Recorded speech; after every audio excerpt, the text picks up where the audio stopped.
Hello everyone, मैं हूं अंकुश चिड़िमार और इस वीडियो में हम बात करने वाले हैं ग्रुप ऑडिट के बारे में। तो अगर आपको ये मेरे प्यारे प्यारे नोट्स चाहिए हो तो आप व्हाट्सएप और टेलीग्राम चैनल पे जाके इन्हें एकदम फ्रीली एक्सेस कर सकते हैं। चलिए पहले डिस्कस कर लेते हैं कि अभी तक हमने क्या क्या सीख लिया है। तो ये है हमारा आईसीएम मॉड्यूल का इंडेक्स। इसमें हमने चैप्टर 1 से लेके ये सारे के सारे चैप्टर नंबर 11 तक सब कुछ कवर कर लिया।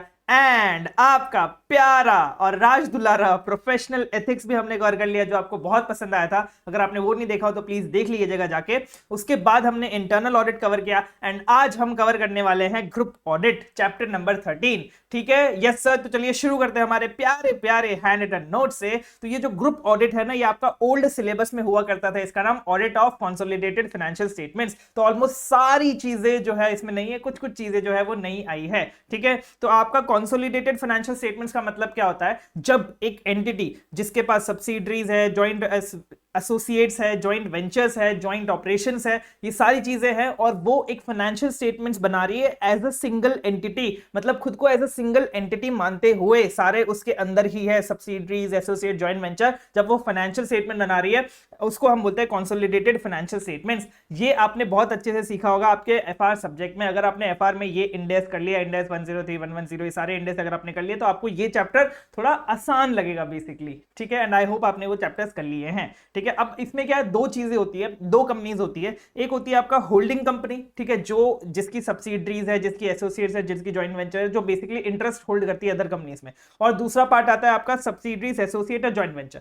तो जो आपकी होल्डिंग कंपनी होती है, जो आपकी होल्डिंग कंपनी होती है उसको हम बोलते हैं पेरेंट। क्या बोलते हैं? Parent company. और उसका जो पेरेंट कंपनी को जो ऑडिटर होता है उसको हम बोलते हैं या तो प्रिंसिपल ऑडिटर या तो parent auditor. Sir principal auditor हमने कहीं सुना तो था, आपने पढ़ाया तो है हमें प्रिंसिपल ऑडिटर। हाँ याद आ गया, प्रिंसिपल ऑडिटर हमने एसएस 600 में सुना था सर। यस बच्चों, एसएस 600 का यहाँ पे रेफरेंस आता है बहुत जगह पे। और आपने अगर एसएस 600 नहीं किया तो वो भी कर लेना, उसकी वीडियो ऑलरेडी मैंने डाली हुई है। तो एसएस 600 से अलावा जो भी पार्ट है वो हम यहाँ पे डिस्कस करने वाले हैं। ठीक है, तो होल्डिंग कंपनी को हम पेरेंट भी बोल देते हैं कभी कभी, तो ऐसे घबरा मत जाना रहे पेरेंट का मतलब क्या होता है। एंड पेरेंट कंपनी का जो ऑडिटर होता है उसको प्रिंसिपल या फिर पेरेंट ऑडिटर बोल देते हैं। नेक्स्ट हम बात करते हैं सब्सिडरी, एसोसिएट, जॉइंट वेंचर्स। इनको हम क्या बोलते हैं? कॉम्पोनेंट्स। ये हमने एसएस 600 में भी सीखा हुआ है। इनको हम बोलते हैं कॉम्पोनेंट्स, और उनके जो ऑडिटर्स होते हैं उनको हम बोलते हैं कॉम्पोनेंट ऑडिटर। ठीक है, ये कुछ बेसिक बेसिक बातें थी जो मुझे आपको बतानी थी। एक बार अपने नोट से भी डिस्कस कर लेते हैं। शुरू करते हैं हमारा प्यारा प्यारा चैप्टर ग्रुप ऑडिट। इसमें बात कर रहा है कि consolidated financial statements are mandatory under companies act 2013। इसका मतलब क्या है कि एज पर सेक्शन 129(3) ये सेक्शंस आपको हो सके तो याद करने की कोशिश कर लेना, क्योंकि कुछ कुछ ही सेक्शन है यार कंपनीज एक्ट के, तो कुछ कुछ है तो याद कर ही लो यार, क्या ही दिक्कत है। ठीक है, तो एज पर सेक्शन 129(3) जिस भी कंपनी के पास सब्सिडरीज है, एसोसिएट है, जॉइंट वेंचर है, उसको फाइनेंशियल स्टेटमेंट्स बनाने ही पड़ेंगे, कंसोलिडेटेड फाइनेंशियल स्टेटमेंट्स बनाने ही पड़ेंगे। ऑब्वियसली कुछ एग्जेप्शंस है वो भी हम पढ़ेंगे नीचे, लेकिन अभी के लिए आप इतना समझो कि हमें बनाने ही पड़ेंगे। जो भी हमारा प्रिपरेशन होगा, ऑडिट होगा पेरेंट फाइनेंशियल स्टेटमेंट का, वो सेम अप्लाई होगा हमारा कंसोलिडेटेड फाइनेंशियल स्टेटमेंट्स पे भी। मतलब पेरेंट के भी खुद के स्टैंड अलोन फाइनेंशियल स्टेटमेंट्स बनते हैं और उसके कंसोलिडेटेड फाइनेंशियल स्टेटमेंट्स बनते हैं। तो जैसे पेरेंट के फाइनेंशियल स्टेटमेंट बनते हैं, जैसे पेरेंट के फाइनेंशियल स्टेटमेंट्स का ऑडिट होता है, वैसे ही कंसोलिडेटेड फाइनेंशियल स्टेटमेंट्स भी बनेंगे, वैसे ही उनका ऑडिट भी होगा। ठीक है, यस सर। इसमें एक बात ध्यान रख लेना कि जैसे हमारे पेरेंट्स के फाइनेंशियल स्टेटमेंट्स अप्रूव होते हैं बीओडी के द्वारा, वैसे ही सीएफएस भी अप्रूव होगा बीओडी के द्वारा, एंड उसको भी एजीएम में रखा जाएगा with stand alone financial statements. And उसके साथ एक स्टेटमेंट होगी। क्या होगी? एक स्टेटमेंट होगी जिसमें हम बताएंगे फीचर्स ऑफ सब्सिडरीज। जो भी हमने सीएफएस में सब्सिडरीज इंक्लूड किए उनके क्या क्या सैलिएंट फीचर्स है, मतलब बेसिकली समरी बता देंगे फाइनेंशियल स्टेटमेंट्स की, और उसका फॉर्म होगा एओसी 1। ये आपके एमसीक्यूज में आ सकता है, एओसी 1 में ये स्टेटमेंट देते हैं हम लोग। इसमें एक बात ध्यान रखना कि सीएफएस बनाना है, ये हमें किसमें बोला है, किसके तहत बनाना है, किसके हिसाब से बनाना है? शेड्यूल 3 के हिसाब से एंड अकाउंटिंग स्टैंडर्ड्स के हिसाब से। दो चीजों के हिसाब से बनाना है, शेड्यूल 3 के हिसाब से, अकाउंटिंग स्टैंडर्ड्स के हिसाब से। सर अकाउंटिंग स्टैंडर्ड्स ने बोला हमें सीएफएस नहीं बनाना, तो मतलब हमें सीएफएस नहीं बनाना पड़ेगा? नहीं, अगर अकाउंटिंग स्टैंडर्ड्स ने एग्जम्पशन दे दी तो भी आपको सीएफएस की जो रिक्वायरमेंट्स है शेड्यूल 3 में दी हुई है उससे आपको कंप्लाई करना ही पड़ेगा। ठीक है सर? यस सर, ये आपके क्वेश्चन है आईसीएम मॉड्यूल में, इसलिए मैं आपको एकदम अच्छे से वो भी बताऊंगा क्या क्वेश्चन है।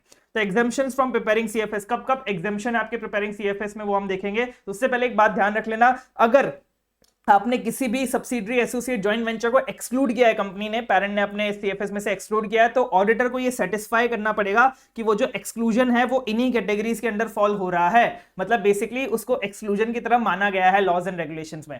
एंड उसको देखना पड़ेगा, ऑडिटर को ये वेरीफाई करना पड़ेगा क्या रीजन था एक्सक्लूजन का, और वो रीजन आपको कंसोलिडेटेड फाइनेंशियल स्टेटमेंट्स में डिस्क्लोज करना पड़ता है। ये ऑडिटर को चेक करना पड़ेगा कि रीजन कंसोलिडेटेड फाइनेंशियल स्टेटमेंट्स में डिस्क्लोज हुआ है। एंड अगर एंटिटी ने कोई भी, अगर अपना जो सीएफएस में से कोई भी एंटिटी अगर एक्सक्लूड की है फॉर रीजंस अदर देन जो हमने रीजंस नीचे जो लिखे गए, मतलब बेसिकली जो अलाउड नहीं था फिर भी आपने एक्सक्लूड कर दिया, तो हमें एज एन ऑडिटर देखना पड़ेगा अपना रिपोर्ट में क्या इफेक्ट आ सकता है, मतलब मॉडिफिकेशन करना पड़ेगा या नहीं करना पड़ेगा, क्योंकि आपको अलाउड नहीं था एक्सक्लूड करना फिर भी आपने एक्सक्लूड कर दिया, तो हमें अपने रिपोर्ट को मॉडिफाई करना पड़ सकता है। ठीक है, अब सबसे पहले हम एग्जाम्पशन की बात करते हैं। As per Ind AS 110, end AS 110 में एक एग्जाम्पशन आपको दी गई है। इंड AS पूरे इंड AS में आपको फिर एक एग्जाम्पशन दी गई है, वो है इन्वेस्टमेंट एंटिटी की। ये अगर आपने इंडेक्स कर लिया होगा 110 तो आपको और अच्छे से समझ में आ जाएगा। इन्वेस्टमेंट एंटिटी की अगर कोई भी, इन्वेस्टमेंट एंटिटी क्या होती है बेसिकली, वो यहां पे लिखा भी गया है कि वो एंटिटी जो फंड्स ऑब्टेन करती है फॉर इन्वेस्टमेंट मैनेजमेंट सर्विसेज। मैंने इन्वेस्टर से पैसा लिया फॉर इन्वेस्टमेंट, उनके इन्वेस्टमेंट को मैनेज करूंगी, और जो मुझे पैसा मिल रहा है ना, जो मैं पैसा कमा रही हूं इन्वेस्टमेंट करके, वो दो फॉर्म में। सबसे पहला या तो कैपिटल एप्रिसिएशन है, ठीक है, या तो कैपिटल एप्रिसिएशन मतलब मैंने पैसा लगाया, सपोज रियल एस्टेट में पैसा लगाया, वो रियल एस्टेट का प्राइसेस बढ़ा है तो कैपिटल एप्रिसिएशन से मुझे इनकम हो रही है, या फिर मैंने कहीं और इन्वेस्टमेंट, किसी और कंपनी में इन्वेस्टमेंट किया, किसी और कंपनी में इन्वेस्टमेंट किया, वहां से मुझे डिविडेंड मिल रहा है, ठीक है, डिविडेंड मिल रहा है, तो वो मेरा इन्वेस्टमेंट इनकम हो गया, या फिर बोथ। मतलब मैं सिर्फ ये दो कारणों की वजह से पैसे कमाती हूं, और वही पैसे मैं जाके इन्वेस्टर्स में बांट देती हूं। सबसे पहला है कैपिटल एप्रिसिएशन एंड दूसरा है इन्वेस्टमेंट इनकम। एंड सबसे पहले मैंने पैसे लिए, उसको लगा के मैंने पैसे कमाए, और जो मेरी परफॉर्मेंस थी उसको मैंने कैसे मेजर किया, फेयर वैल्यू बेसिस पे।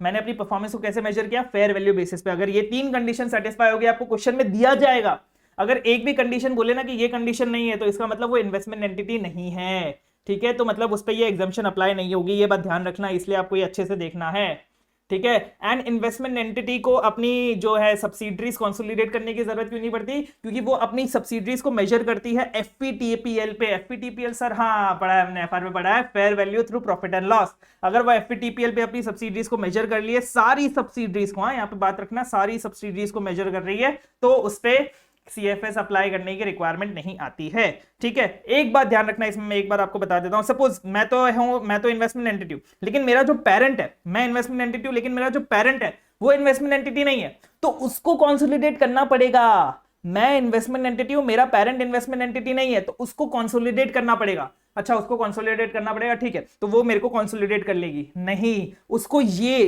जिस एंटिटीज पे मैं सब्सिडरी, मतलब जो मेरी सब्सिडरीज है वो भी उसको कंसोलिडेट करनी पड़ेगी मेरे पेरेंट को। मतलब पेरेंट को जो सीएफएस बनाएगा ना पेरेंट, उसमें एक तो खुद को इंक्लूड करेगा, एक मुझे इंक्लूड करेगा, मतलब इन्वेस्टमेंट एंटिटी को इंक्लूड करेगा, एंड मेरी जितनी भी सब्सिडरीज है उनको भी इंक्लूड करेगा, ठीक है। ये पॉइंट आपके एमसीक्यूज केस स्टडीज में आ सकता है, ठीक है।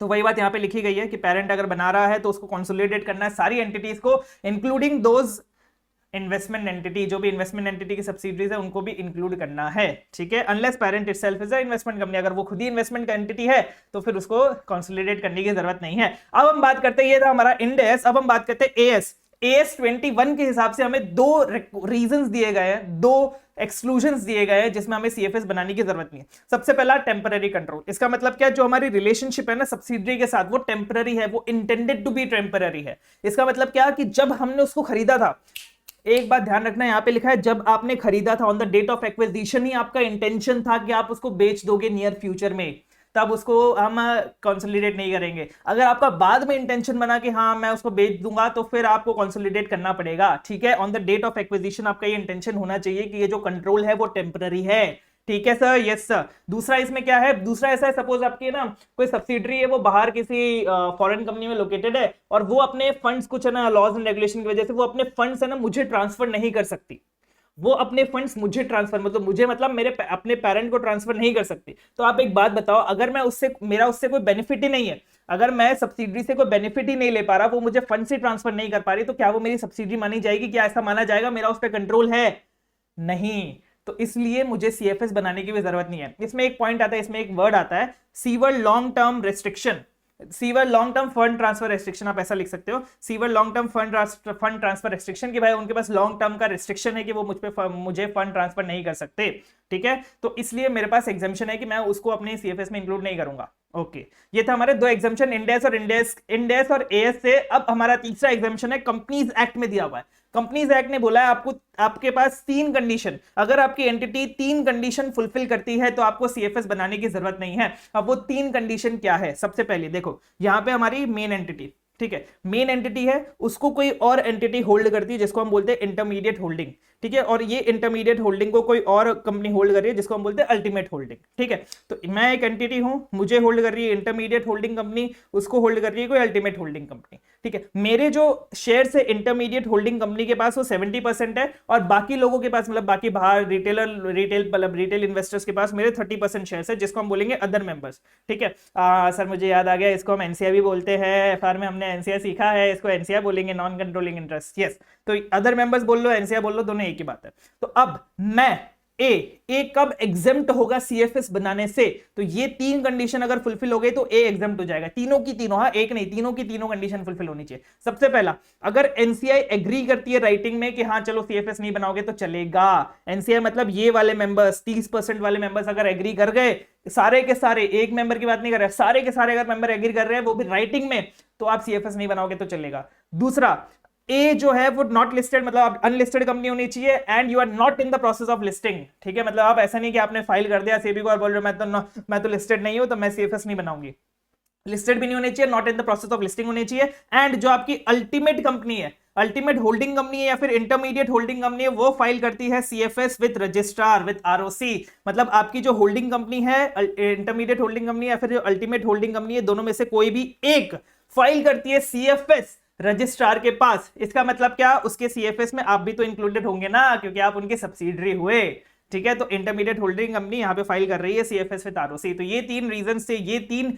कंडीशंस थी जब आप एक्सक्लूड हो जाओगे for exam for preparation of CFS. क्या है एज पर कंपनीज एक्ट? अगर आप होली या पार्टली ओन सब्सिडरी हो एंड आपके जितने भी अदर मेंबर्स है, अदर मेंबर्स मतलब क्या, आपके होल्डिंग कंपनी के अलावा जितने भी अदर मेंबर्स है, including not entitled to vote, भले उनके पास वोट करने की पावर है या नहीं है उससे हमें फर्क नहीं पड़ता, उनको हमें इंटीमेट करना है राइटिंग में, एंड हमारे पास प्रूफ ऑफ डिलीवरी होना चाहिए। क्या होना चाहिए? प्रूफ ऑफ डिलीवरी होना चाहिए कि हमने उनको इंटीमेट कर दिया राइटिंग में और उन्होंने हमें कोई भी ऑब्जेक्शन नहीं दिया है हमारे फाइनेंशियल स्टेटमेंट्स ना बनाने के लिए, सीएफएस ना बनाने के लिए। एंड ये तीनों एंड है, ठीक है। नेक्स्ट कि हम नॉट इन द लिस्टेड या फिर not in the process of listing है, एंड हमारा अल्टीमेट या फिर कोई भी इंटरमीडिएट होल्डिंग कंपनी है, सीएफएस फाइल करता है रजिस्ट्रार के पास। अब एक एग्जांपल है आपके मॉड्यूल में जो बहुत अच्छा एग्जांपल है, इसमें बोल रहे हैं कि कंपनी ने ना परचेज किया more than 50% stake in subsidiary. एक कंपनी ने एक कंपनी के अंदर परचेज किया 50% से ज्यादा स्टेक, मतलब उसकी सब्सिडरी बन गई, और अगले ही साल उसको बेच दिया, अगले ही साल उसको बेच दिया। इसका मतलब क्या? वो था temporary control, right? Yes sir.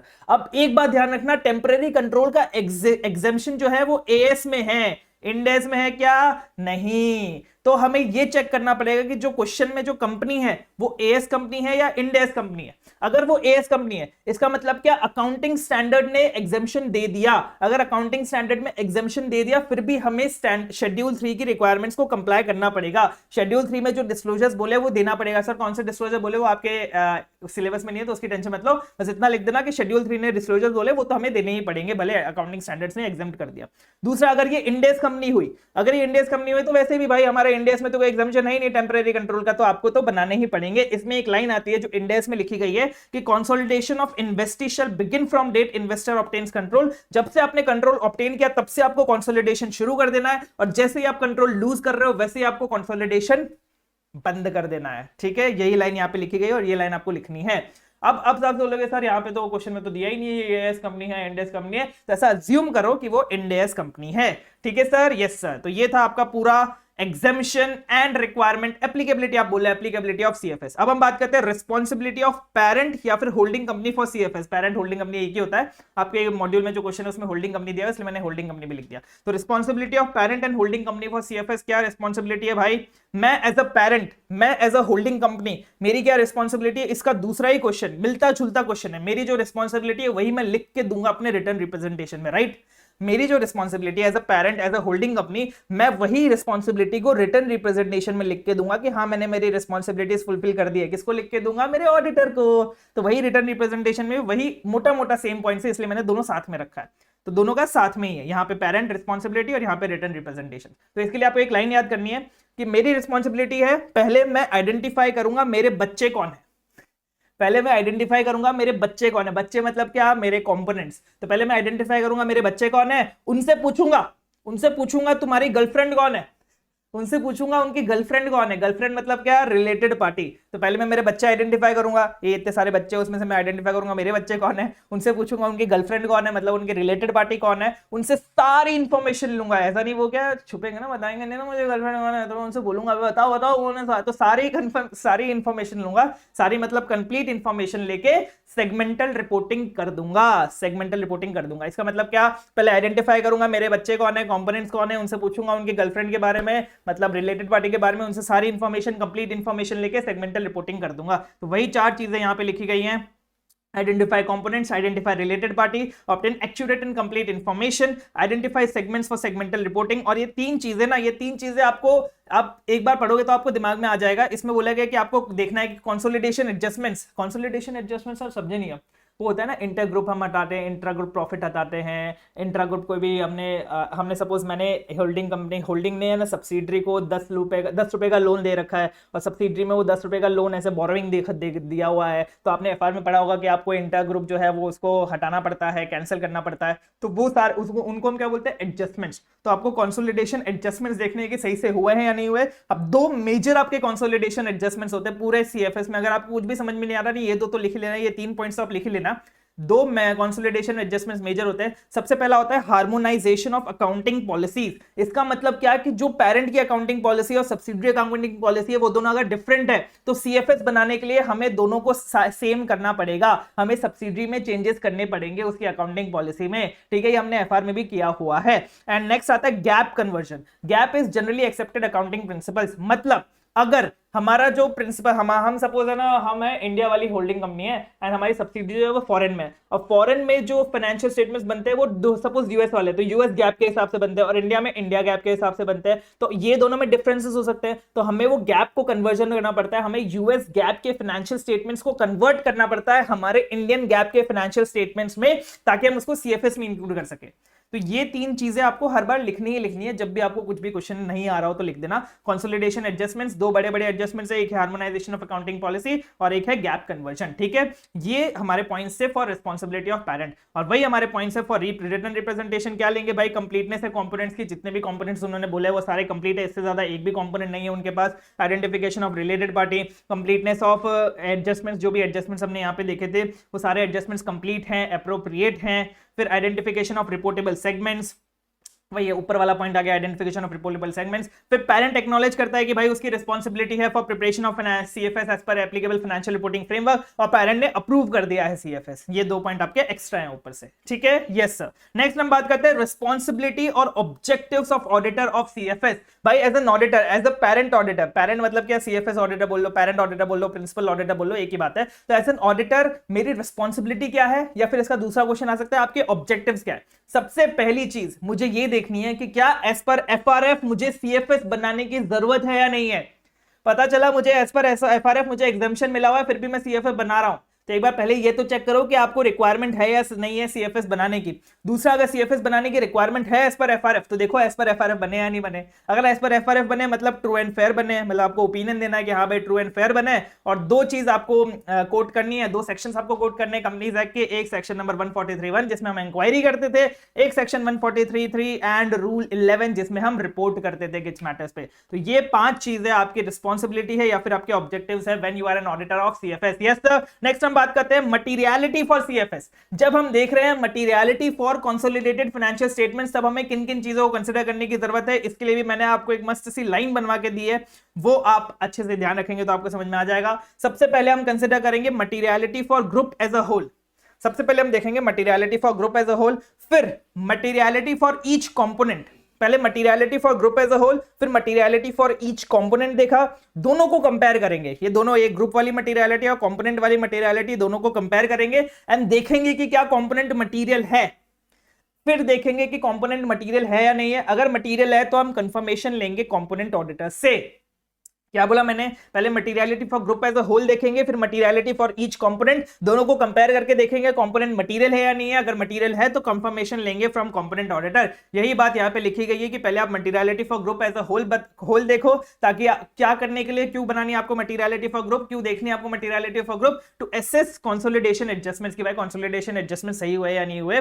दूसरा आपको मटेरियलिटी देखनी है फॉर ईच कंपोनेंट, और उसको जाके कम्युनिकेट कर दो कंपोनेंट ऑडिटर को, उनको बता दो भाई ये तुम्हारे कंपोनेंट की ये मटेरियलिटी है, ठीक है। दूसरा फिर आपको देखिए, आपने ये ग्रुप की मटेरियलिटी देखी, आपको ये देखना है कि वो ग्रुप के मटेरियलिटी के हिसाब से कौन कौन से कंपोनेंट्स जो है वो मटेरियल है, मतलब दोनों को कंपेयर करके देखा कौन कौन से कंपोनेंट्स मटेरियल है, और फिर आपने कंफर्मेशन ऑब्टेन किया आपके कंपोनेंट ऑडिटर से। क्या कंफर्मेशन, वो टाइम पास वाले कंफर्मेशन, इंडिपेंडेंस वाले, डिस्क्लोजर्स वाले के डिस्क्लोजर सारे दे दिए नहीं दे दिए, ठीक है। एक बात आप ध्यान रख लेना, जब भी कंपोनेंट ऑडिटर ने कोई मॉडिफिकेशन दिया अपनी रिपोर्ट में, क्या बोला मैंने, जब भी कंपोनेंट ऑडिटर ने कोई मॉडिफिकेशन दिया, मॉडिफिकेशन का मतलब क्या, कोई मॉडिफाइड ओपिनियन दे दिया, ईएम पैरा डाल दिया, ओम पैरा डाल दिया उसके रिपोर्ट, उसके स्टैंडअलोन फाइनेंशियल स्टेटमेंट्स में, तो आपको देखना पड़ेगा कि आपको एसए 600 के हिसाब से आपको देखना पड़ेगा मटेरियलिटी को कंसीडर करते हुए कि क्या आपको अपने रिपोर्ट में भी कुछ चेंजेस करने की जरूरत है या नहीं है। ये मैंने अच्छे से आपको एसए 600 में बताया हुआ है, बस इसमें ध्यान रखना कि मटेरियलिटी के हिसाब से हमें सारी चीजें देखनी है, ठीक है। नेक्स्ट एक पॉइंट आता है आपका डी फैक्टो कंट्रोल का। डी फैक्टो कंट्रोल का मतलब क्या होता है कि आपने किसी एंटिटी में 50% से, मैं आपको एक एग्जांपल देता हूं, आपने एंटिटी में 50% से ज्यादा शेयर होल्ड कर लिए, मतलब हमारी सब्सिडी बन गई। लेकिन कभी कभी क्या होता है ना, आपने एंटिटी में 50% से ज्यादा शेयर होल्ड नहीं किए, फिर भी वो आपकी सब्सिडी बन गई। क्यों? क्योंकि आपको, आपके पास उसका कंट्रोल है, आप उसकी जो एक्टिविटीज है ना, रेलेवेंट एक्टिविटीज, आप उसको डायरेक्ट करते हो, आपके पास उस एंटिटी का कंट्रोल है। वो कंट्रोल कैसे आया? एग्जांपल है यहाँ पे, control over composition of board of directors, मतलब आप बीओडी में कौन से बंदे बैठेंगे उसको आप कंट्रोल कर सकते हो। एग्रीमेंट जो भी हो सकता है आपका, जो भी एंटिटी के साथ एग्रीमेंट हो सकता है, कुछ भी हो सकता है, लेकिन आप कंट्रोल कर रहे हो कि बीओडी में कौन से बंदे बैठोगे, मतलब आपका एंटिटी पे कंट्रोल है, राइट? यस। तो डी फैक्टो कंट्रोल का मतलब क्या होता है? Investor with less than majority voting rights. आपके पास मेजॉरिटी वोटिंग राइट्स नहीं है, लेकिन आपके पास एबिलिटी है टू डायरेक्ट रेलेवेंट एक्टिविटीज, मतलब जो एक्टिविटीज कंपनी करती है उसको डायरेक्ट करने की आपके पास रिस्पॉन्सिबिलिटी है, आपके पास एबिलिटी है, आपके पास कंट्रोल है। एग्जांपल के तौर पे आप कंट्रोल करते हो कंपोजिशन ऑफ बीओडी। ये आपका एक क्वेश्चन भी ऐसे मॉड्यूल में, इसलिए मैं आपको बहुत अच्छे से पढ़वा रहा हूं, ठीक है। अगर आपको ऐसा दिख जाए, सपोज आपका जो मॉडल में क्वेश्चन है वो ऐसा है कि 10% आप होल्ड करते हो और आपका कंपोजिशन भी होल्ड करते हो बोर्ड ऑफ डायरेक्टर्स का, तब बताओ कि ऑडिटर को क्या करना चाहिए। अगर डी फैक्टो कंट्रोल आपको दिख जाए, ऐसा ही कुछ भी क्वेश्चन आपको दिख जाए, तो आपको क्या क्या वेरीफाई करना है? सबसे पहला आपको वेरीफाई करना है पेरेंट का असेसमेंट ऑफ हैविंग कंट्रोल, मतलब पेरेंट कैसे असेस कर रहा है कि उसके पास कंट्रोल है या नहीं है। दूसरा, वो कैसे कंट्रोल करता है बीओडी को, मतलब हाउ, मतलब कैसे, कौन से इंस्ट्रूमेंट से, मतलब क्या एग्रीमेंट बना के रखा है, बातचीत होके रखी है, या फिर कैसे, किस वे से हम कंट्रोल कर रहे हैं उसके बीओडी को, ठीक है। ये हमने दो चीज देख ली, एक तो पेरेंट का असेसमेंट देख लिया कि वो कंट्रोल करते हैं या नहीं करते, उनके हिसाब से वो कंट्रोल कर रहे हैं या नहीं कर रहे, एंड हम कैसे कंट्रोल करते हैं उनके बीओडी का। फिर हमें वेरीफाई करना है बोर्ड के मिनट्स को, शेयर होल्डर्स के एग्रीमेंट को, agreements with component of parent, ठीक है, जो हमने कंपोनेंट के साथ जो एग्रीमेंट किया वो भी हमें वेरीफाई करना है, ठीक है। यस सर, ये था हमारा डी फैक्टो कंट्रोल के लिए। अब नेक्स्ट टॉपिक आता है to check completeness of all components included in CFS. ये सर हमने ऊपर भी देखा था कि सारे कंपोनेंट्स की कंप्लीटनेस है, इसका हमें रिटर्न रिप्रेजेंटेशन मिलता है मैनेजमेंट से।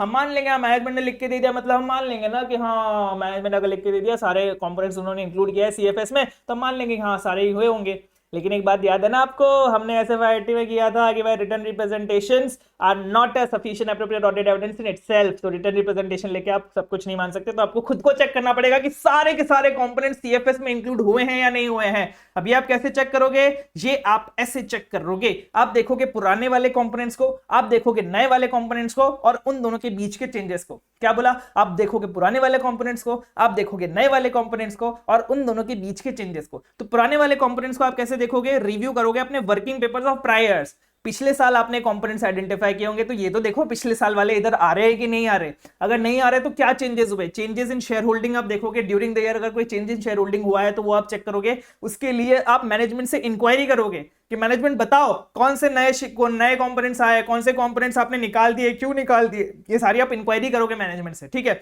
अब आप नए के बारे में देखोगे। नए कैसे देखोगे? मैनेजमेंट के प्रोसीजर्स को देखोगे। मैनेजमेंट कैसे आइडेंटिफाई करता है भाई कंपोनेंट्स, तो अब वो आप चेक करोगे, मैनेजमेंट के प्रोसीजर को चेक करोगे कि वो भी तो आइडेंटिफाई करता होगा ना कंपोनेंट्स, अभी तो उसने सीएफएस बना रखा है, तो वो कैसे आइडेंटिफाई करता है। और फिर हम रिव्यू करेंगे क्या रिव्यू करेंगे? 4 चीज रिव्यू करेंगे। उनके इन्वेस्टमेंट्स को देखने के लिए कि भाई उनका कोई इन्वेस्टमेंट है क्या किसी कंपनी में जो जिसमें शेयर होल्डिंग बहुत ज्यादा है, जिसकी वजह से उनको सीएफएस बनाना पड़ेगा या फिर उसको component as a component include करना पड़ेगा। तो उनके इन्वेस्टमेंट देखेंगे, उनके जॉइंट वेंचर्स, जॉइंट अरेंजमेंट्स देखेंगे, उनके कोई अदर अरेंजमेंट है जो सीएफएस में इंक्लूड नहीं हुए वो देखेंगे, और उनके स्टैट्यूटरी रिकॉर्ड्स देखेंगे। तो ये सारे 8 के 8 पॉइंट थे आपके for ensuring completeness of all components included in CFS. उनके वर्किंग पेपर्स देख लो प्रायर ईयर के लिए, ओल्ड वालों के लिए, फिर बीच में जो चेंजेस हुए वो चेंजेस में शेयर होल्डिंग देख लो, उसके लिए मैनेजमेंट से इंक्वायरी ले लो, एंड फिर अपने जो नए वालों को देखने के लिए आपके मैनेजमेंट के प्रोसीजर्स देख लो कि वो कैसे आइडेंटिफाई करते हैं। रिव्यू कर लो इन्वेस्टमेंट को, शेयर होल्डिंग देखने के लिए रिव्यू कर लो जॉइंट वेंचर जॉइंट अरेंजमेंट को, रिव्यू कर लो अदर अरेंजमेंट को और स्टैट्यूटरी रिकॉर्ड्स को।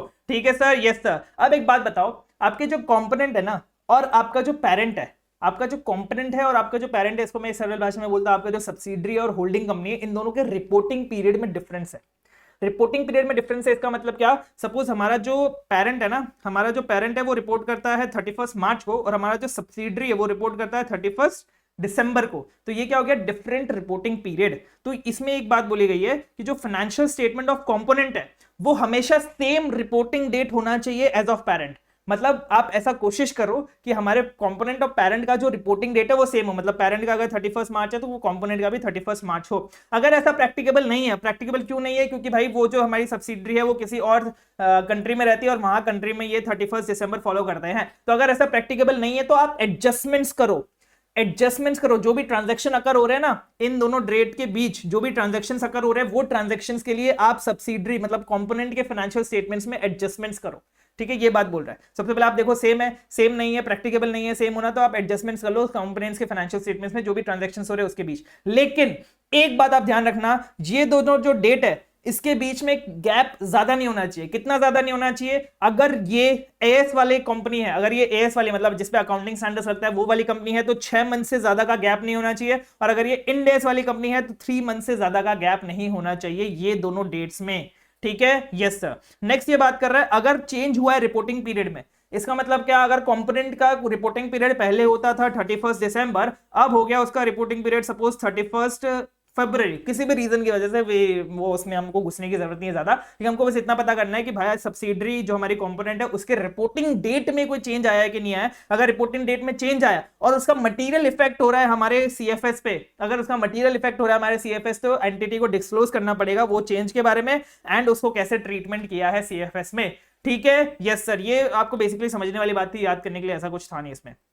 नेक्स्ट हम बात करते हैं कंसोलिडेशन मेथड्स। अब इससे आपका आया था May 24 में क्वेश्चन, ये वाले टॉपिक से आपका May 24 में क्वेश्चन आया था, जो फैकल्टीज ने बोला था कि यार आईसीए ने गलत किया, आईसीए ने तो एफआर वाला क्वेश्चन पूछ लिया, क्योंकि उन्होंने आईसीएम मॉड्यूल को अच्छे से कवर किया ही नहीं है ऑडिट की, और ये वाला क्वेश्चन मैंने यहाँ पे कवर किया हुआ है। तो मैं आपको बताता हूँ, ऐसा आपको इस प्रेजेंटेशन के हिसाब से आपको कहीं नहीं मिलेगा कि भाई क्या कंसोलिडेशन मेथड्स होते हैं, कौन कौन सी चीजों को हमें एएस और इंड एएस में कैसे अकाउंट करना पड़ता है।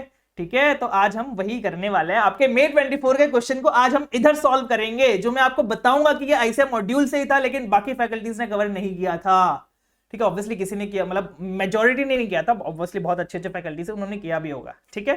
लेकिन हाँ मेजॉरिटी फैकल्टी ये बोल रहे थे कि यार आईसीआई ने बाहर का क्वेश्चन पूछ लिया, एफआर का क्वेश्चन पूछ लिया, नहीं पूछना चाहिए वैसे। ठीक है, पर हम सारी रेलेवेंट चीजें कवर करेंगे, उसके आप टेंशन ही मत लो। ठीक है? तो ये हमारा एएस और ये है हमारा इंड एएस। ठीक है? अब इसमें क्या होता है ना, एएस में आपको कुछ और रिक्वायरमेंट्स दी गई है, कुछ और रिक्वायरमेंट्स दी गई है, मतलब किसी और तरीके से आपको मेथड्स बताए गए कंसोलिडेट करने के, और इंड एएस में कुछ और मेथड्स बताए गए। तो हमें वही डिस्कस करना है। सबसे पहले सब्सिडरी की बारी आती है। सब्सिडरी दोनों में सेम है कि भाई आपको लाइन बाय लाइन सारे इनकम एक्सपेंसेस जो आपके एसेट्स लायबिलिटीज हो सारी लाइन बाय लाइन आपको ऐड करनी है। एएस में भी बोला गया, इंड एएस में भी बोला गया। अगर गुडविल है, कैपिटल रिजर्व है, एनसीआई है, इसको आपको एज पर एएस 21 अपना जो भी है अकाउंटिंग करनी है, और यहाँ पे इंड एएस 103 के हिसाब से अकाउंटिंग करनी है। इसमें कैसे करनी है वो नहीं है, वो आपका एफआर में ही है, लेकिन आपको किस हिसाब से करनी है वो आपका ऑडिट में है। ठीक है? तो ये तीनों की आपको एएस 21 और इंड एएस 103 के हिसाब से करनी है। कंसोलिडेशन एडजस्टमेंट्स जो है वो आपको यहाँ तो एएस 21 के हिसाब से करने हैं, लेकिन यहाँ पे AS 110 के हिसाब से करना है। ठीक है? ये बात आप मतलब ये बेसिकली डिफरेंस है, अगर आप डिफरेंस के फॉर्म में याद रखोगे तो आपको ज्यादा जल्दी याद रह जाएगा। ये AS इंड एएस थोड़ी याद कर लेना यार, काम आ जाएंगे ऐसे क्वेश्चंस आ गए तो, क्या पता अगली बार आईसीआई एएस वाला क्वेश्चन पूछ ले, कुछ कह नहीं सकते। तो अगर एसोसिएट्स है तो एसोसिएट्स की अकाउंटिंग आपको इक्विटी मेथड में करनी है एएस 23 के हिसाब से, यहाँ पे भी इक्विटी मेथड में ही करनी है इंड एएस 28 के हिसाब से। अगर ज्वाइंट कंट्रोल है, ज्वाइंट कंट्रोल होता है यहाँ पे, मतलब इसमें ना जो आपका एएस है इसमें ज्वाइंट कंट्रोल को ज्वाइंट वेंचर और ज्वाइंट ऑपरेशन में बांट नहीं रखा है। अगर आपने एफआर किया होगा तो आप मेरी बातें आराम से अच्छे से समझ पाओगे। लेकिन हमारा जो इंड है वो बांटता है ज्वाइंट वेंचर और ज्वाइंट ऑपरेशन को। तो हमारा जो ज्वाइंट कंट्रोल है एज पर एएस हमें वो प्रोपोर्शनेट कंसोलिडेशन मेथड्स के हिसाब से करना पड़ता है, वो है एएस 27 में दिया हुआ है आपका। और जो आपका ज्वाइंट वेंचर है वो आपको इक्विटी मेथड के हिसाब से करना पड़ता है, इंड एएस 28 में दिया हुआ है। ज्वाइंट ऑपरेशन की यहाँ पे तो बात होती ही नहीं, यहाँ पे क्रॉस मार देना, ज्वाइंट ऑपरेशन की यहाँ पे तो बात होती ही नहीं है। यहाँ पे बोल रहा है as part of separate financial statements, मतलब जो आपके स्टैंड अलोन फाइनेंशियल स्टेटमेंट है ना पैरेंट के, उस स्टैंड अलोन फाइनेंशियल स्टेटमेंट में ज्वाइंट ऑपरेशन इंडिविजुअली घुसता है हर एक एसेट्स लायबिलिटीज में। ये आपने किया होगा क्वेश्चन, आई नो आपने एफआर में क्वेश्चन किया होगा, ठीक है। तो ये एज पर इंड एएस 111 ठीक है। कॉमन कंट्रोल की यहाँ पे बात होती नहीं, यहाँ पे बोलता है अगर कॉमन कंट्रोल है तो आपको वो पूलिंग ऑफ इंटरेस्ट मेथड से लगाना है, इंड एएस 103। और लास्ट में अगर आपका बिजनेस कॉम्बिनेशन हो रहा है स्टेजेस में, मतलब एक बार आपने 20% किया, फिर एक बार आपने 20% किया, फिर एक बार 30% कर दिया, अब आपके सब्सिडी बन गए, तब आपको रीमेजर करना है जो आपके प्रीवियसली हेल्ड इक्विटी इन्वेस्टमेंट्स थे उनको आपको रीमेजर करना है at acquisition date fair value, ठीक है। ये आपने एफआर में सीखा होगा, इंड एएस 103। आपका जो क्वेश्चन आया था ना, जो आपका May 24 में क्वेश्चन आया था, वो क्या बोलता था कि हमने सब्सिडरी है, हमारे पास कंसोलिडेशन एडजस्टमेंट, हमारे पास ये है, हमारे पास ये है, हमारे पास ये है, ये है, ये है, मतलब कुछ कुछ चीजें थी इसमें से, मेरे को एग्जैक्टली याद नहीं, लेकिन ये सारी चीजें थी। और उन सबको हमने line by line Ind AS के हिसाब से लाइन बाय लाइन कंबाइन कर दिया। तो आपको उसमें यह बताना था कि भाई आपने गलत किया, आपको सिर्फ सब्सिडरी को लाइन बाय लाइन करना था, बाकी इन सबको इसके हिसाब से अकाउंट करना था, ठीक है sir. Yes sir, I hope आपका आप वो May 24 वाला जो क्वेश्चन है वो सॉल्व हो जाएगा। Yes sir. अब हम बात करते हैं, अब हमारा आधा तो हो ही गया, अब आधा सा थोड़ा सा और बाकी है, जल्दी से हम कवर कर लेते हैं। परमानेंट कंसोलिडेशन एडजस्टमेंट्स, याद है हम जब कंसोलिडेशन शुरू करते थे बिजनेस कॉम्बिनेशन में, तब हम उसमें दो चीजें निकालते थे, एक होता था गुडविल और कैपिटल रिजर्व, और दूसरा होता था हमारा माइनॉरिटी या फिर उसको आप बोल दो एनसीआई। तो वो जो ये दोनों चीजें जो निकालते थे वो हमारा परमानेंट कंसोलिडेशन एडजस्टमेंट है। सर परमानेंट क्यों है? क्योंकि ये अब चेंज होगा ना, ये चेंज ही नहीं होता। ये कब चेंज होता है? जब आपका परसेंटेज इन शेयर होल्डिंग में चेंज आ जाए, चेंजेस इन शेयर होल्डिंग आ जाए, तभी आपका चेंज होता है, वरना ये सेम ही रहता है। इसलिए हम इसको बोलते हैं परमानेंट कंसोलिडेशन एडजस्टमेंट्स। तो those adjustments that are made only on first occasion, जब हम पहली बार इसको कैलकुलेट कर रहे हैं तभी इसको एडजस्ट करते हैं, या फिर सब्सिक्वेंटली तब करते हैं जब शेयर होल्डिंग में कोई चेंज आ जाए, ठीक है। एक बात आप ध्यान रखना, जब गुडविल और कैपिटल रिजर्व का हम डिटर्मिनेशन कर रहे हैं और एक सब्सिडरी में तो हमारी गुडविल निकल रही है, लेकिन एक सब्सिडरी में हमारी कैपिटल रिजर्व निकल रही है, तो हम उन दोनों को नेट ऑफ करके दिखा सकते हैं। सपोज मैं आपको एग्जांपल देता हूं, हमारा जो गुडविल है वो 100 है, हमारा कैपिटल रिजर्व दूसरी सब्सिडरी से 50 है, तो हम इसका नेट ऑफ करके 50 रुपए की गुडविल ऐसा दिखा सकते हैं अपने बैलेंस शीट में। लेकिन जब आप बैलेंस शीट का नोट्स टू अकाउंट बनाओगे ना, तब आपको ऐसा दिखाना पड़ेगा कि हमारी गुडविल थी 100 की, कैपिटल रिजर्व था 50 का, फिर उसको हमने नेट ऑफ करके 50 रुपए की गुडविल दिखाई। ऐसा आपको कैपिटल अपने नोट्स टू अकाउंट्स में दिखाना पड़ेगा, ग्रॉस अमाउंट्स पे बेसिकली यहाँ पे आपको दिखाना पड़ेगा। ये मेरे को चेक करना है एज एन ऑडिटर कि आपने दिखाया या नहीं दिखाया है। और इक्विटी एट्रिब्यूटेबल टू माइनॉरिटी और एनसीआई, ये भी आपका परमानेंट कंसोलिडेशन एडजस्टमेंट्स होता है। अब ये जो परमानेंट कंसोलिडेशन एडजस्टमेंट्स होता है, इसके लिए एज एन ऑडिटर मुझे क्या प्रोसीजर्स परफॉर्म करने हैं? मुझे क्या प्रोसीजर परफॉर्म करना है? सिंपल, मुझे ये देखना है कैलकुलेशन एप्रोप्रिएट है या नहीं है, जो भी आपने कैलकुलेट किया वो एप्रोप्रिएट है या नहीं है। कैलकुलेट किसको करते हैं? मेन चीज जो यहाँ पे कैलकुलेट करते हैं वो होता है हमारा प्री एक्विजिशन रिजर्व। तो आपने जो प्री एक्विजिशन कैलकुलेट किया, प्री एक्विजिशन रिजर्व कैलकुलेट किया, वो सही है या नहीं है? सही है या नहीं है कैसे देखेंगे? आपने जो प्री एक्विजिशन रिजर्व एलोकेट किया, एलोकेट किस में हम करते हैं? पेरेंट में एलोकेट करते हैं, पेरेंट के शेयर के हिसाब से। आपने सब ये सब एफआर में किया, मैं आपको बता रहा हूं। एनसीआई को करते हैं एनसीआई के शेयर के हिसाब से। तो आपने एलोकेट एप्रोप्रिएटली किया है या नहीं किया है? और जो भी चेंजेस आपके हो रहे हैं ना शेयर होल्डिंग में, जो आप सब्सिक्वेंट एडजस्टमेंट्स करते हो, वो आपको चेक करना है कि जो चेंजेस है वो सही है या नहीं है। सब्सिक्वेंटली अगर आपने एक्वायर कर लिया और शेयर, या फिर आपने डिस्पोज कर दिया शेयर, तो वो जो एडजस्टमेंट्स करते हो वो सही है या नहीं है, ठीक है। Yes sir. नेक्स्ट हम बात करते हैं हमारे करंट पीरियड कंसोलिडेशन एडजस्टमेंट्स की, कि भाई अगर करंट पीरियड मतलब क्या? जब भी आप कंसोलिडेशन बनाते हो ना, हमारा जो नेक्स्ट वाला टॉपिक था कंसोलिडेशन वाला, एक था बिजनेस कॉम्बिनेशन, एक था कंसोलिडेशन, तो उसमें हम जब कंसोलिडेशन जो एडजस्टमेंट्स करते थे तो सर कितना डिफिकल्ट टॉपिक है सर वो, हाँ वही वाला टॉपिक। तो उसमें जब हम पीरियड में सेट ऑफ करते थे, अरे ये इंट्रा ग्रुप इंटरेस्ट आ रहा है, ये इंट्रा ग्रुप इंटरेस्ट है, दोनों को कंबाइन कर दो, अरे इसने लोन लिया, इसने लोन दिया, दोनों को नेट ऑफ कर दो। तो वो सारे एडजस्टमेंट्स को हम बोलते हैं करंट पीरियड कंसोलिडेशन एडजस्टमेंट्स, क्योंकि वो हर पीरियड में चेंज होते रहते हैं, ठीक है, इसमें हम एलिमिनेट करते हैं बेसिकली इंट्रा ग्रुप ट्रांजैक्शंस को। तो एक तो तीन चीजें आपके इंट्रा ग्रुप की आ जाएंगी, मतलब ये आपको एग्जांपल पूछ सकता है what are the examples of current period adjustments, हमें बता दो। तो इंटरेस्ट पेड, जो आप इंटरेस्ट पेड रिसीव्ड होता है वो आप करते हो। इनडेटेडनेस, किसी ने लोन दिया, किसी ने लोन दिया, आपने किसी एसेट्स को बेचा, उस पर जो अनरियलाइज्ड प्रॉफिट्स होता है सर, वो स्टॉक रिजर्व वाला बहुत टिपिकल होता है, हाँ वही वाला, वो वाला आप जब करते हो उसको भी हम करंट पीरियड में डाल देते हैं। फिर इन तीनों से रिलेटेड आपने कोई डिफर्ड टैक्स क्रिएट किया तो उसको भी आप रिकॉर्ड करते हो, उसको भी आपका करंट पीरियड होता है। या फिर आप एडजस्टमेंट्स करते हो डिफर्ड टैक्स के due to temporary differences, fair value, current value subsidiary की, वो भी आपका करंट पीरियड एडजस्टमेंट है। फिर आप जो हमने जो एडजस्टमेंट्स पूरे शुरू में पढ़े थे, करंट अपने जो consolidation adjustments, harmonising policy, gap conversion, वो भी आपका करंट पीरियड एडजस्टमेंट्स है। फॉरेन कंपोनेंट है तो गैप कन्वर्जन करते हो, वो भी आपका करंट पीरियड एडजस्टमेंट्स है।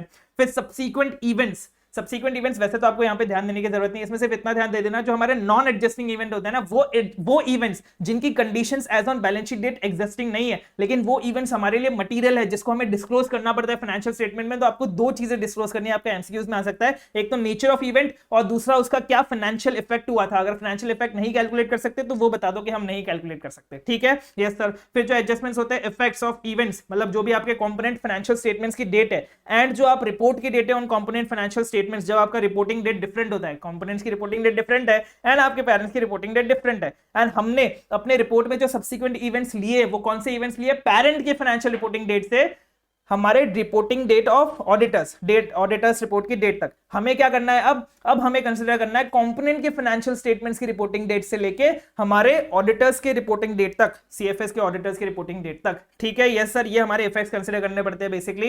या फिर जो भी मूवमेंट हो रहा है इक्विटी में, एनसीआई की, जो हम एनसीआई में चेंजेस करते हैं वो हमें चेक करने पड़ते हैं, वो हमारे करंट पीरियड एडजस्टमेंट्स में आते हैं, ठीक है। Yes sir. फिर हम दूसरी बात करते हैं कि जो भी हमारा करंट पीरियड एडजस्टमेंट्स है वो हम, मतलब हमारे जो एडजस्टमेंट्स होते हैं, जो भी हमारा सीएफएस में जो भी एडजस्टमेंट होता है वो हम मेमोरेंडम रिकॉर्ड्स में रखते हैं। मेमोरेंडम रिकॉर्ड्स में क्यों रखते हैं? क्योंकि एज सच हमारे पेरेंट्स की अकाउंटिंग में नहीं आते।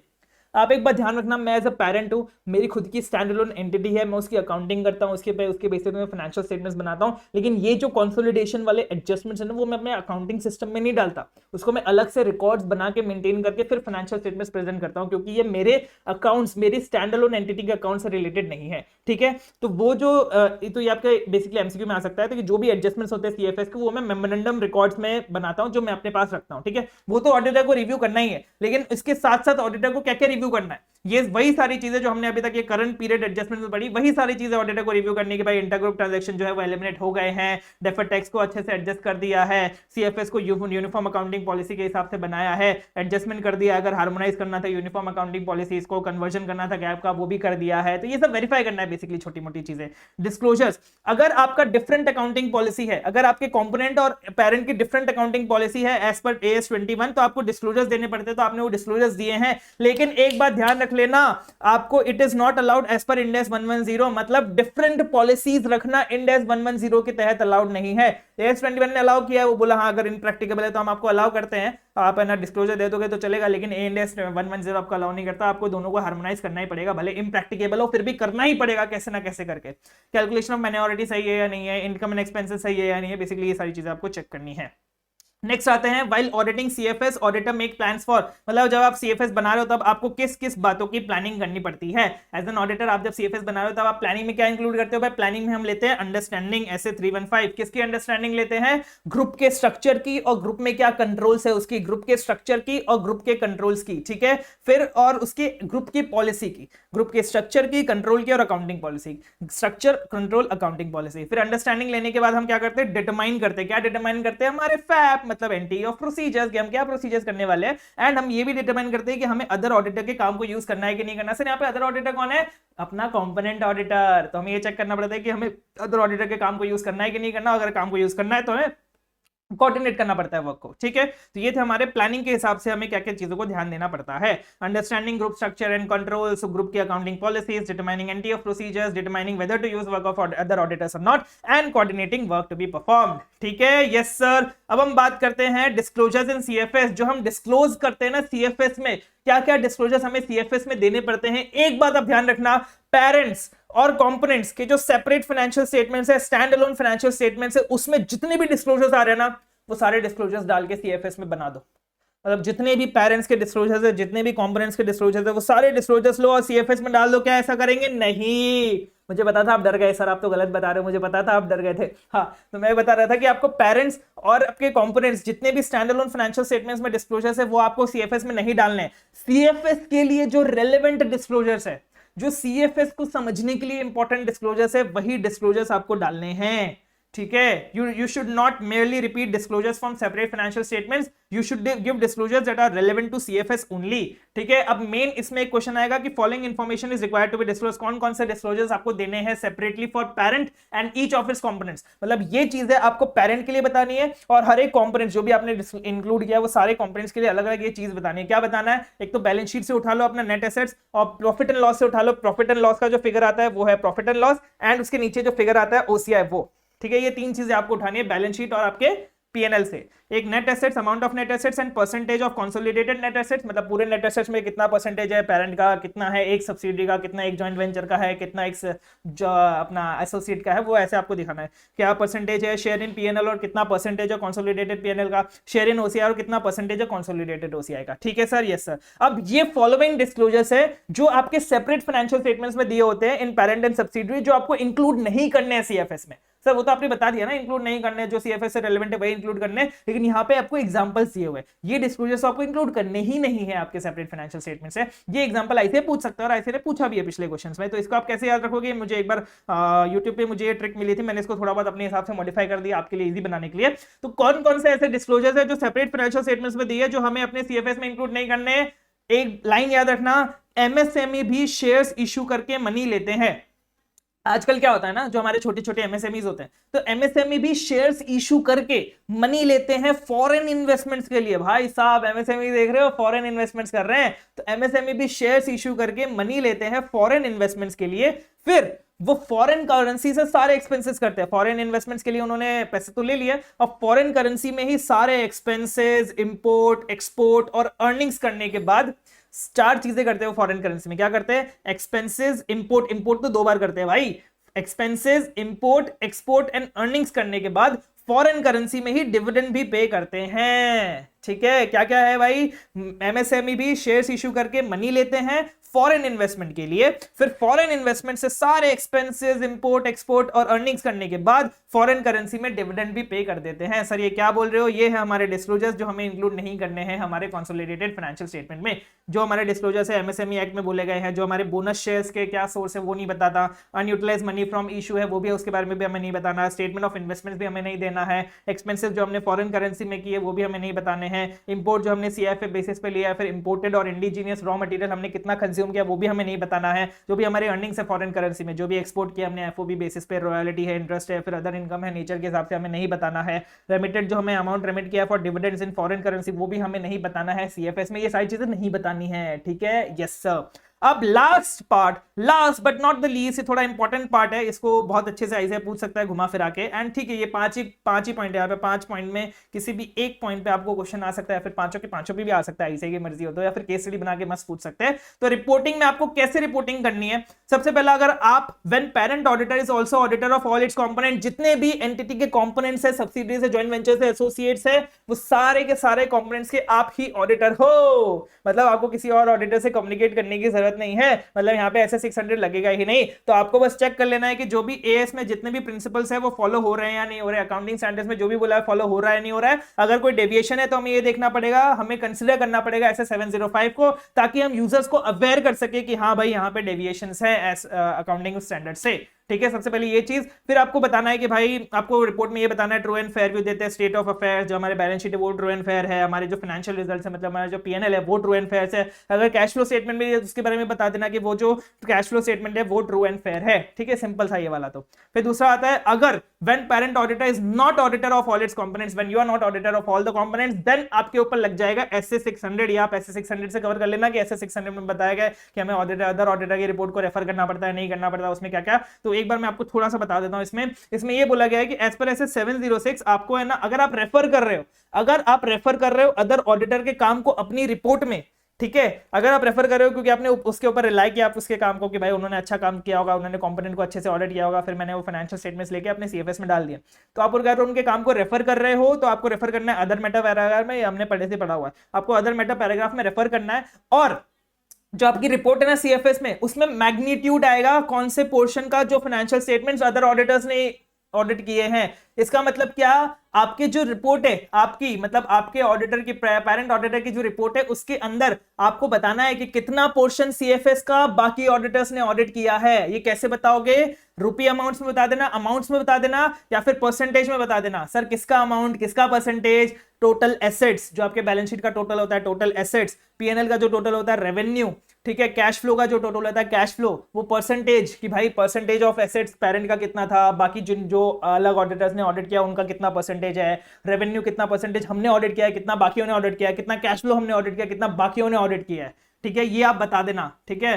एंड ये भी बता देना, ये मतलब before giving effect to consolidation adjustment, मतलब वो जो आप ग्रॉस अमाउंट निकालोगे ना, जो परसेंटेज निकालोगे वो ग्रॉस अमाउंट पे निकालोगे, बेसिकली बिना कंसोलिडेशन एडजस्टमेंट्स के ग्रॉस अमाउंट पे आप निकालोगे, वो जो अपना परसेंटेज निकालोगे या फिर अमाउंट बताओगे। एंड एक और बात ये भी बता देना कि ये जो रेफरेंस है इज नॉट अ क्वालिफिकेशन, इसका मतलब ये नहीं मैं क्वालिफाई कर रहा हूं, हाँ भाई गलत है गलत है गलत है, मैं सिर्फ इतना बता रहा हूं कि भाई जो अदर ऑडिटर ने काम किया वो उसने किया अच्छे से, मैंने जो काम किया वो मैंने किया अच्छे से, मैंने सिर्फ उसके काम पे रिलाई किया है, मुझे नहीं पता उसने अच्छे से किया या नहीं किया है, वो उसकी रिस्पॉन्सिबिलिटी है, उसने जो काम किया है, ठीक है। सिर्फ इतना बताने के लिए मैं आपको ये सारी चीजें बता रहा हूं कि भाई कितना काम मैंने किया है, कितना काम अदर ऑडिटर्स ने किया है, ठीक है।